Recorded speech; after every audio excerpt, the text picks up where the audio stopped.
నేడు ఢిల్లీలో cockroach Janata party తన డిమాండ్ల సాధన కొరకు తీవ్రమైన ఆందోళన చేపట్టింది. కాక్రోచ్ జనతా పార్టీ భారతీయ జనతా పార్టీని ఒక టెన్షన్లో పెట్టిందనేది స్పష్టంగా అర్థమవుతుంది. పైకి చెప్తున్నారు ఇదేం ఎక్కువ కాలం ఉండేది కాదు, దీంట్లో ఏముంది అని అంటున్నారు. కానీ రియాలిటీలో వచ్చే వరకు ఎక్కడో ఒక చోట బీజేపీలో టెన్షన్ కనపడుతుంది. దీనికి ఆధారం ఏంటి? బీజేపీలో టెన్షన్ అంటే బీజేపీకి ఇంత బలం ఉంది కదా, దేశంలో అనేక రాష్ట్రాలను పాలిస్తుంది, పార్లమెంట్లో తిరుగులేని మెజారిటీ ఉంది, రాష్ట్రాల అసెంబ్లీ ఎన్నికల్లో గెలుస్తుంది, ప్రతిపక్ష పార్టీలు ఇప్పటికీ కూడా బీజేపీని సవాల్ చేయలేకపోతుంది, మీడియాపై ఆధిపత్యం, వనరులపైన ఆధిపత్యం, వ్యవస్థలపైన ఆధిపత్యం, బలమైన ఆర్గనైజేషనల్ మిషన్, ఇవన్నీ ఉన్న బీజేపీ కాక్రోచ్లకు ఎందుకు భయపడుతుంది అని ఎవరైనా అనుకోవచ్చు. కానీ రాజకీయ వ్యవస్థలో జరిగే పరిణామాలు ఏది ఎలా ట్రిగర్ చేస్తాయో తెలియదు. ఒక చిన్న అంశం కూడా బలమైన రాజకీయ మార్పును ట్రిగర్ చేసే అవకాశం ఉంటుంది. బీజేపీకి ఇది స్పష్టంగా తెలుసు. సో మీకు ఇప్పుడు ఎందుకు టెన్షన్ పడుతుంది దానికి ఉదాహరణ ఏంటంటే, నార్మల్గా కాక్రోచ్ జనతా పార్టీ ఒక ఆన్లైన్లో ఒక మీమ్గా స్టార్ట్ అయింది. బీజేపీకి ప్యారడీగా సీజేపీ అని స్టార్ట్ అయింది. మరి బీజేపీ ఇగ్నోర్ చేయాలి కదా, చేయడం లేదు కదా ఇగ్నోర్. మరి బీజేపీ ఎందుకు ఇగ్నోర్ చేయడం లేదు? ఇగ్నోర్ చేయడం దానికి ప్రూఫ్ ఏంటంటే, కాక్రోచ్ జనతా పార్టీ ఎక్స్ అకౌంట్ను ఆపేశారు, ఇన్స్టాగ్రామ్ అకౌంట్ హ్యాక్ అయింది, ఇండియాలో కాక్రోచ్ జనతా పార్టీ వెబ్సైట్ను బ్లాక్ చేశారు.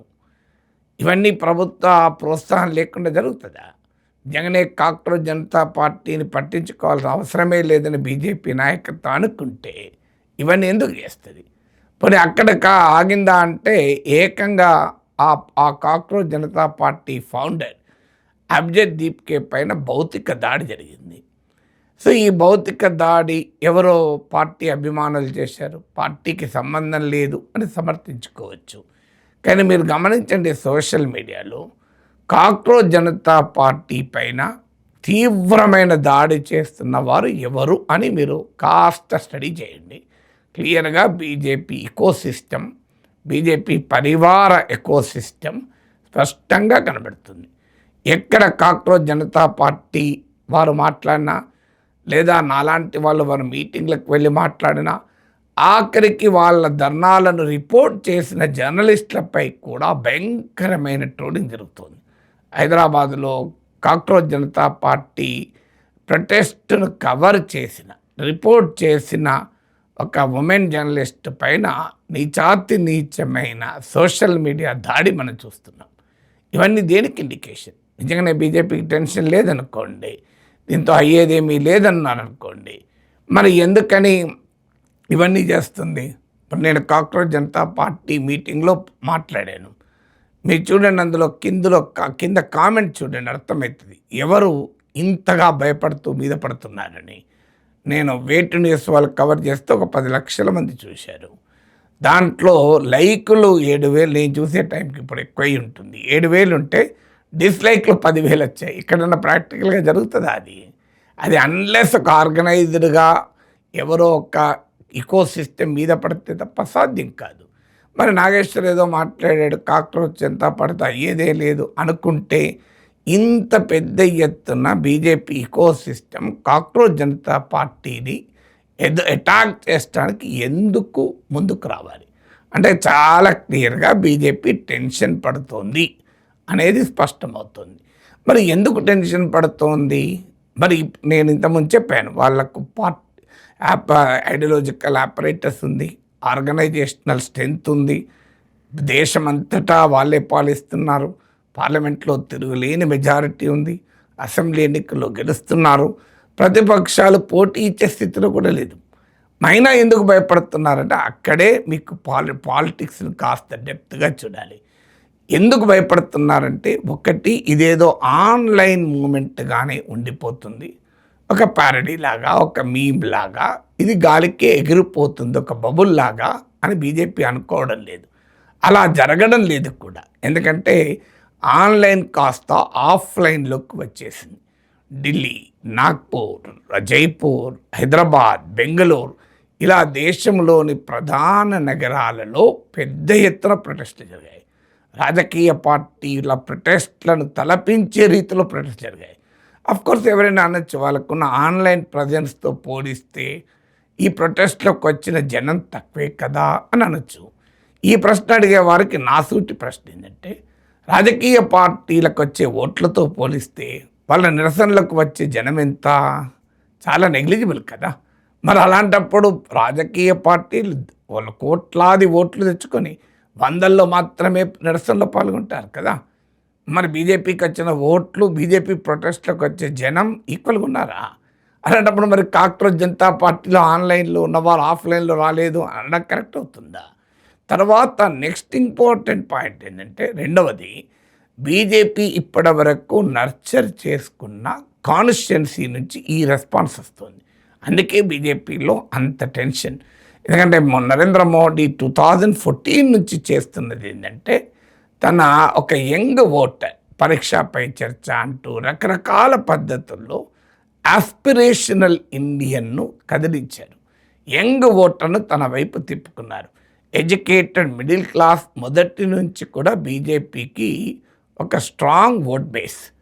సరిగ్గా ఈ కాక్రోచ్ జనతా పార్టీ ఆ యంగ్ ఓటర్ను అట్రాక్ట్ చేసింది.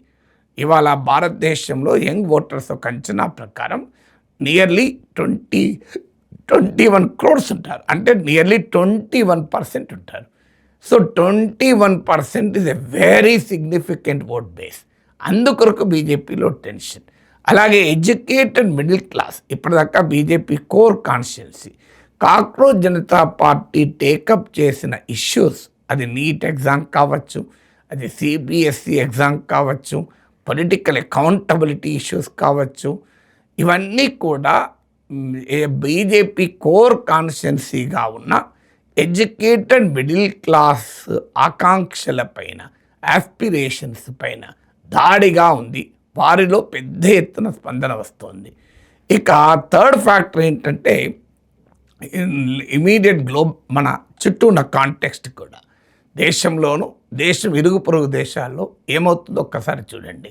తమిళనాడులో విజయ్ రైజ్ను మనం జాగ్రత్తగా పరిశీలిస్తే విజయ్కి ఓటు వేసిన అతిపెద్ద segment young voter.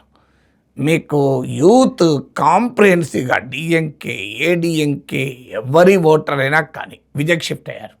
So women voter shift అయ్యారు, కానీ అందరికన్నా ఎక్కువ కంటింజెంట్ ఆఫ్ ఓటర్ షిఫ్ట్ అయింది మీకు young voter. So young voter కులాలకు అతీతంగా, మతాలకు అతీతంగా విజయ్ ఫినామినా వెనకాల ఉన్నారు. అలాగే మీకు శ్రీలంకలో అర్గాలియా ఉద్యమం, నేపాల్లో ఉద్యమం, బంగ్లాదేశ్లో ఉద్యమం, వాటి వెనకాల ఉన్న యూత్ అయితే కామన్. ఆ యూత్కున్న రాజకీయ స్వభావం మారచ్చు. ఇప్పుడు ఉదాహరణకు బంగ్లాదేశ్లో రాజకీయ స్వభావం ఫండమెంటలిస్ట్ ఇస్లామిక్ శక్తులందరూ ఎంటర్ అయ్యాయి. శ్రీలంకలో అర్గాలియా ఉద్యమంలో ప్రోగ్రెసివ్ లెఫ్ట్ సెక్షన్స్ ఎంటర్ అయ్యాయి కనుక అనురగ్ కుమార్ డిసనాయకే ప్రెసిడెంట్ కాగలిగాడు. నేపాల్లో ఇంకో రకం రాజకీయ భావాలున్న యూత్ ఉండొచ్చు. కామన్ థింగ్ ఏంటంటే యూత్. వాళ్ళకున్న పొలిటికల్ నేపథ్యాలను బట్టి దాని ఫలితాలు ఉండవచ్చు. అందువల్ల దేశంలోనూ ఇరుగు పొరుగు దేశాల్లోనూ యూత్ లెడ్ ప్రొటెస్ట్ పొలిటికల్ చేంజెస్కు దారితీస్తున్నాయి. ఇండియా ఇందుకు అతీతమని బీజేపీ చెప్పుకోవచ్చు పైకి, కానీ రియాలిటీలో ఏ దేశమూ అతీతం కాదు. అందువల్ల యూత్ యాంగర్ బీజేపీని ఖచ్చితంగా భయపెడుతుంది. అయితే ఆ యూత్కు ప్రతిపక్షాలపైన విశ్వాసం లేదు కదా, మనం ఎందుకు భయపడాలి అని కొంతమంది అనుకోవచ్చు. కానీ ఇవాళ బీజేపీ పైన, అధికారంలో ఉన్న బీజేపీ పైన వ్యతిరేకత, అసంతృప్తి యూత్లో పెరిగితే అది ఎటువైపు వెళ్తుందో చెప్పలేం. బీజేపీ నుంచి దూరం అవుతుంది కదా voter.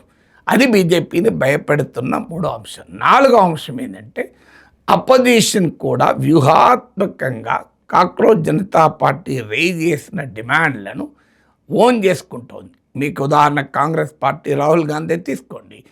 Neat exam leakage, CBSE exam leakage, cockroach Janata party ప్రొటెస్ట్లో నేరుగా ఉండకపోవచ్చు, కానీ వారి ప్రొటెస్ట్లలో రైజ్ చేసిన డిమాండ్స్ను అపోజిషన్ కూడా వాయిస్ చేస్తుంది. ఇది బీజేపీకి వచ్చినటువంటి మరో ఛాలెంజ్. అందువల్ల అపోజిషన్ చాలా వ్యూహాత్మకంగా కాక్రోచ్ జనతా పార్టీ రైజ్ చేస్తున్న పొలిటికల్ కాన్షియస్నెస్, రాజకీయ చైతన్యానికి స్పందిస్తుంది. ఇక ఐదవది ఏంటంటే, ఇప్పటి వరకు బీజేపీకి ఉన్న అడ్వాంటేజ్ ఏంటి? అపోజిషన్లో ఉన్న కాస్త నిస్సారంగా ఉండడం, నిర్వీర్యంగా ఉండడం, నిస్తేజంగా ఉండడం, ఆ స్పిరిటెడ్ ఫైట్ బీజేపీతో అపోజిషన్ పార్టీలు చేయకపోవడం. కానీ కాక్రోచ్ జనతా పార్టీ ప్రొటెస్ట్లు చూస్తే ఆశ్చర్యం వేస్తుంది. నేను ఇప్పటికీ దశాబ్దాలుగా అనేక పోరాటాల్లో, నిరసనలో పాల్గొన్నాను. కానీ యూత్ అది కూడా అమేజింగ్ ఎనర్జీ. 2-3 గంటల పాటు నేను అక్కడ ఉన్నాను. అసలు స్టార్టింగ్లో ఏ ఎనర్జీ ఉందో ఎండింగ్ వరకు కూడా అదే ఎనర్జీ కొనసాగింది. ఎవరు వెళ్ళిపోలేదు, ఎవరు నిరుత్సాహపడలేదు. అందరూ యూత్, 99% బిలో 30 years.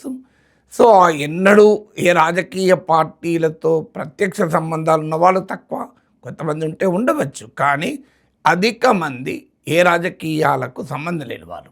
ఆ అమేజింగ్ ఎనర్జీ, వారు రెస్పాండ్ అవుతున్న తీరు. ఇప్పుడు నేను నా ఉపన్యాసానికి ఒక థంబ్నెయిల్ పెట్టారు, మాట మాటకు యూత్ రియాక్షన్ మామూలుగా లేదు అని. సో మీరు నా వీడియోలో కూడా చూడండి, ఎలా రెస్పాండ్ అయ్యారో తెలుస్తుంది. అందువల్ల ఈ ఎనర్జీ, ఈ యూత్ ఎనర్జీ, ఈ డిసెంట్ ఎనర్జీ, ఈ నిరసనలో ఉన్నటువంటి ఆ ఎనర్జీకి బీజేపీ టెన్షన్ పడుతోందన్నది నిజం.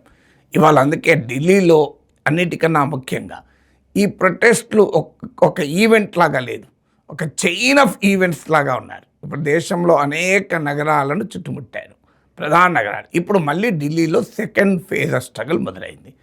ఇక ఈ స్ట్రగుల్ ఎక్కడి దాకా వెళ్తుందో మనకు తెలియదు.